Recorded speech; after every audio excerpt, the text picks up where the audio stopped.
ایک چھوٹے سے گاؤں میں علی نام کا ایک غریب لڑکا رہتا تھا۔ اس کے والد ایک محنتی کسان تھے، مگر گاؤں کے ایک امیر زمیندار نے دھوکے سے ان کی زمین ہتھیا لی۔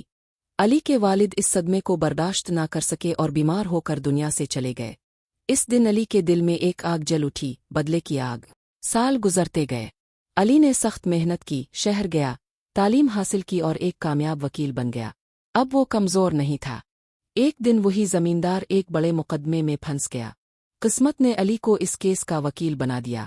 عدالت میں علی کے پاس موقع تھا کہ وہ بدلہ لے اور زمیندار کو سخت سزا دلوائے، مگر جب اس نے زمیندار کو بوڑھا اور کمزور دیکھا تو اس کے دل میں کچھ بدل گیا۔ اس نے سوچا، اگر میں بھی ظلم کروں تو پھر مجھ میں اور اس میں کیا فرق رہے گا؟ علی نے سچ کا ساتھ دیا، نہ زیادتی کی، نہ جھوٹ بولا۔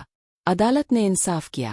مقدمہ ختم ہونے کے بعد زمیندار علی کے پاس آیا، آنکھوں میں آنسو لیے، اور بولا، مجھے معاف کر دو، میں نے تمہارے ساتھ بہت ظلم کیا۔ علی نے خاموشی سے کہا، بدلہ لینا آسان ہے، مگر معاف کرنا اصل طاقت ہے۔